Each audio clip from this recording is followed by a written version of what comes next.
আমরা আছি ধামরাই থানার মাখলিয়া গ্রামে। এখানে 7টি গ্রাম থেকে শত শত কৃষক ভাইরা বোনেরা উপস্থিত হয়েছে কুখ্যাত হরিদর্শ তৌহিদের বিরুদ্ধে এবং তার অবৈধ হাউজিং প্রকল্প এর বিরুদ্ধে মানববন্ধনের জন্য।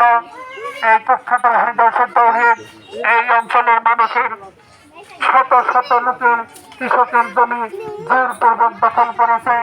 শত শত কৃষকের নামে ষড়যন্ত্রমূলক মিথ্যা মামলা দিয়ে তাদের বাড়ি ঘর ছাড়া করে রেখেছে। এখানে আপনারা জানেন আমাদের কৃষক ভাইয়েরা এখনো 4 জন জেল হাজতে আছে, 10 জন জেলে গিয়েছিল, 6 জন মুক্তি পেয়েছে। আপনারা জানেন কুখ্যাত হরিদর্শ তৌহিদ জামাত শিবিরের এজেন্ট, সে জামাত ইসলাম করে। এই জামাতের এজেন্ট সে এখানে জামাত ইসলামের টাকা দিয়ে এখানে এই হাউজিং প্রকল্প করেছে।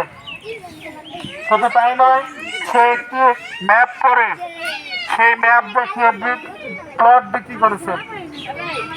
সে এখানে ম্যাপ দেখিয়ে প্রায় 1300 প্লট বিক্রি করে হাজার হাজার কোটি টাকা সে বিদেশে পাচার করেছে।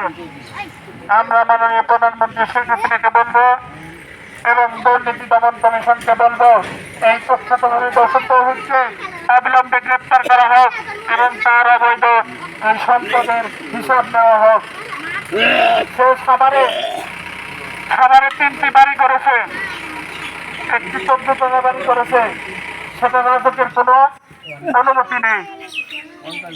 এই অনুমতিবিহীন সে 3টি বাড়ি করেছে, একটি বাড়ির 14তলা, সেটার কোনো কাগজপত্র নেই। যত অবৈধ কাজকর্ম এই হরিদর্শ তৌহিদ করে। এখানে হাউজিং প্রকল্প করবে, পরিবেশের কোনো ছাড়পত্র নেই, গৃহায়নের কোনো ছাড়পত্র নেই, শ্রেণী পরিবর্তনের কোনো ছাড়পত্র নেই, কৃষি অধিদপ্তরের কোনো ছাড়পত্র নেই। সে সকল কিছু অমান্য করে এখানে জোরপূর্বক অসহায় কৃষকের জন্য ভরাট করেছে। এবং তার যে সকল সন্ত্রাস বাহিনী, এই সন্ত্রাস বাহিনীর লিডার বদরুল সরদার এখন জেল হাজতে আছে জালিয়াতি মামলায়। সে জাল দলিল এবং বিভিন্ন খারিজ অফিসে জাল খারিজ টারিজ করে অসহায় মানুষের কাছ থেকে লক্ষ লক্ষ টাকা হাতিয়ে নিয়েছে।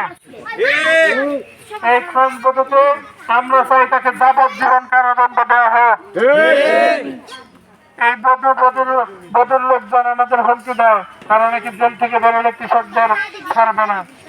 আমরা বলে দিতে চাই স্পষ্টভাবে, একটা কৃষকের উপর যদি অন্যায়ভাবে অত্যাচার করা হয় এই দেশে খাসবদে থাকতে পারবে না।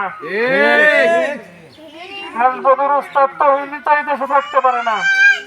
সে কিন্তু মহিলারা ঝাড়ু দিয়ে জুতা দিয়ে পিটিয়ে ওকে ধান্দাই ছাড়া করেছে, আর এখন খাসবদে হুমকি দেয়। খাসবদে জুতা পিটা করে এই এলাকা ছাড়া করবো। সবাই রাজি আছেন তো? ভয় পাইবেন না কেউ। আরো হুমকি দেয়, বিভিন্ন লোকজন ঘিরে ঘিরে হুমকি দেয় যে কেউ মানববন্ধনে যাবেন না, অ্যারেস্ট হবেন।